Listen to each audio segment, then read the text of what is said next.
আসসালামু আলাইকুম। আজকে ছুটিতে বাড়িতে আসছিলাম, পরে ভাবলাম বাসাত বইয়ে থেকে কি করবাম, আমার কলেজটা একটু ঘুরে। কিশোরগঞ্জের গুরুদয়াল সরকারি কলেজ, মেইন গেট দুইটা আছে, ওইটাতে না ঢুকিয়া সন্ধ্যার উপরে ছোট ছোট ব্রিজ হয়েছে, সিফাতে ঢুকতাছি। আপনারা দেখতে থাকেন। এই যে এই হলো পূর্ব সাইড, শহরের ভিতরে গুরুদয়ালের পূর্ব পাশে। এইটা যে দেখতেছেন, এটা হলো নরসুন্দা নদী।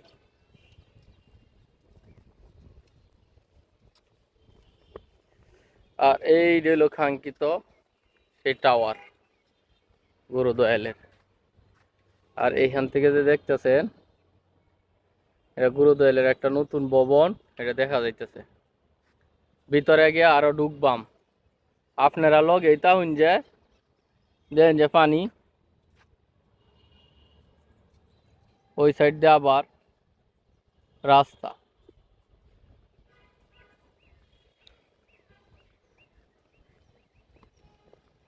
প্রকল্পটা যেই বেলা শুরু হয়েছিল, যে শেষ করছিল, এই সময় কিন্তু অনেক সুন্দর আছেন, কালার মালার করা আছেন, রং করা আছেন, রং টং গেছে গা।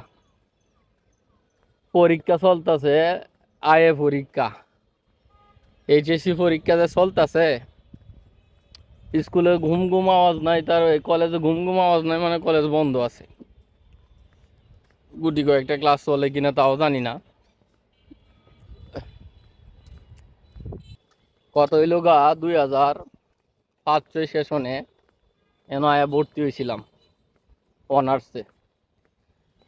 11তে মাস্টার শেষ করে গেছিলাম গা, এরপরে কলেজ আর আওয়ার সুযোগ হয়েছে না। কত বছর হয়ে গেছে গা, 11 সাল, এটা হলো 24, তাও অর্ধেক বছর হয়ে গেছে। 24-এ 24 কোনচা তে 2005-6 সেশন, মানে 2006 সালে এনআই অনার্সে ভর্তি হয়েছিলাম। পরে 2011 সাড়ে 11তে মাস্টার শেষ করে আনতে গেছিলাম গা। তার মানে 11.5 কোন জানা 6-11, মানে মার্চ মাসে রেজাল্ট হয়েছিল। আইনারা দেখতে তখন সামনে যাইতে তাই, পরে আইনারা লগে আরো গপ্প আছে। এই কারুকার্যগুলা দেখিয়া যদি আমি নাম কই না কই, এটা কোন হানো, যারা না চিনুন এরা মনে করবেন ডাহার ভিতরে আছি। হ্যাঁ, রাইমিয়া দেখাই।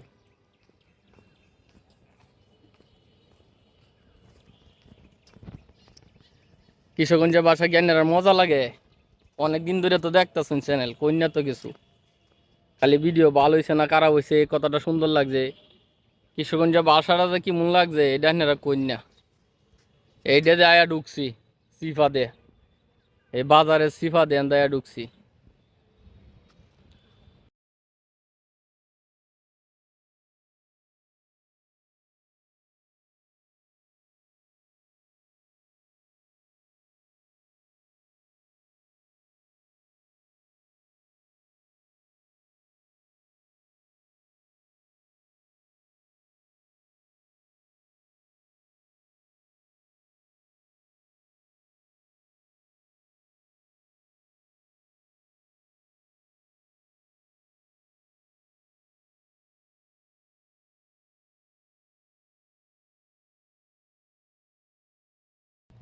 এটা হচ্ছে অনেক আগে যখন আমরা পড়তাম, ওই সময় থেকে দেখতাম এটা একটা ঘাট। কি ঘাটের নাম আছে না, এখন এটার ঘাট হিসাবে রাখছে।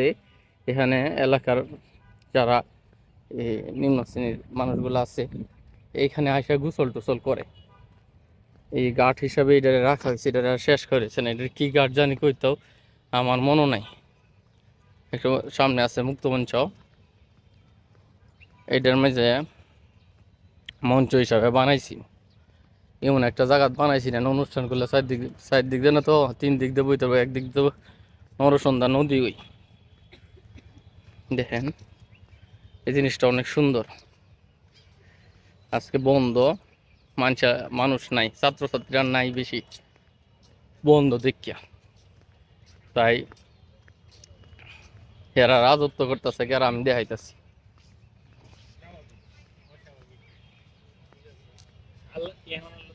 কিরে, কলেজ বন্ধ দিকে তোরা কি তো দখল হইরা বসছিস নাকি? হ্যাঁ,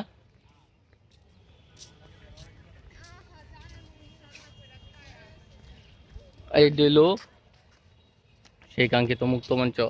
মঞ্চের মাঝে কয়েকজন ঘোরাফেরা করতেছে, কুকুর, আরেকজন শুয়ে রয়েছে। আপনারা এই সাইডটাও দেখাইতেছি, এই সাইডটাও দেখাইতেছি। আর মঞ্চের থেকে ঘুরে আসি। মঞ্চ থেকে আমি দেখেন, এই কলেজটা 1943 সালে গঠিত হয়েছিল। তখন নাম আছিল গিয়া কিশোরগঞ্জ কলেজ। গঠিত হয়েছিল গিয়া ওই সময়ের শিক্ষামন্ত্রী কান বাহাদুর আব্দুল করিম সাহেব, এবং ওই সময়ের শিক্ষানুরা গিয়া ছিল একজন অ্যাডভোকেট, তার নাম ছিল জিল্লুর রহমান। এই দুইজনের সমন্বয়ে সহযোগিতায় এই কলেজটা গঠিত হয়েছিল। তারপরে একসময় 2045 সালে কলেজের দুরবস্থার লাগে, আর্থিক দুরবস্থার লাগিয়া পরে আবার নতুন করে অর্থ সংস্থান করছিল। ওই সময়ে প্রতিষ্ঠাকালীন অধ্যক্ষ ছিল, যার নাম ছিল ডক্টর DL দাস। সে ওই সময় বিনা শর্তে আপনার 50,000 টাকা, ওই সময়ের 50,000 টাকা দান করছিল। ওই 50,000 টাকা দিয়ে প্রয়োজনীয় জমি এবং এই ভবনগুলা তৈরি করা হয়েছিল। ওই সময় যত প্রয়োজনীয় ভবনগুলা তৈরি করেছিল। ওই সম্মানার্থে ওই কিশোরগঞ্জের নাম তখন 2045 সালে পরিবর্তন করে দেওয়া হয়েছিল গুরুদয়াল কলেজ। পরবর্তীতে অবশ্য ওয়াসিম উদ্দিন স্যার এখানে ছিলেন আপনার অধ্যক্ষ। তিনিও অনেকটা কলেজের অগ্রগতির কাজে তারও অবদান আছে। হ্যাঁ, এই হইল মুক্ত মঞ্চের থেকে দেখা গুরুদয়াল কলেজের আশপাশে। এটা হলো নরসুন্দা নদী, ওই দিক, ওই যে আমি যেখানে ঢুকছি, ওই যে টাওয়ারটা, আবার এনদে যে মুক্ত মঞ্চের ঢুকার যে রাস্তাটা, সামনে শুধু কৃষ্ণচূড়ার গাছের সারি। আপনি দেখেন ওই জিনিসটা অনেক, এই যে একটা কদম গাছ আছে, কদম গাছ, এই যে এটা কদম গাছ। আর বাকিগুলো হচ্ছে বেশিরভাগই হচ্ছে আপনার কৃষ্ণচূড়া। যখন ফুটে এই লাল আগুনের দেশ মনে হইতেছে যে কৃষ্ণচূড়ার দেশ। একটু ঢুকি, দেখতে দেখেন পিছনে মুক্ত মঞ্চটা, বাইরেতে সিকিমন দেখা যায়। আপনার বসার জন্য, স্টুডেন্টরা এখানে বসার জন্য 3টাও করা হয়েছে।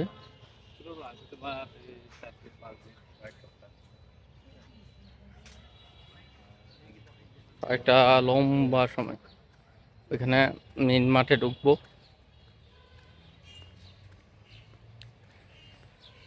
এখানে আসলে ড্রোন নিয়ে আসার দরকার ছিল, ওপর থেকে যদি ভিউটা দেখাইতাম তাহলে ভালোই লইলে।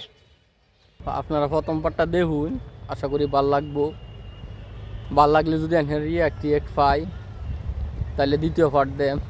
আর আপনারা না পাইলে, সারা না পাইলেও দেম। আপনারা ইয়ার মাঝে আশায় বইয়ে থাকতাম না। পরে আপনারা যদি মন চা অনেকদিন পরে হইলেও দেখুন একদিন, এটা হলো পরের বিষয়। আপাতত প্রথম পার্টটা দেখেন, আর দ্বিতীয় পার্টের আশায় থাকেন। আশা থাকলেও পাইবেন, না থাকলেও পাইবেন ইনশাল্লাহ। আজকে এই পর্যন্তই। আল্লাহ হাফেজ।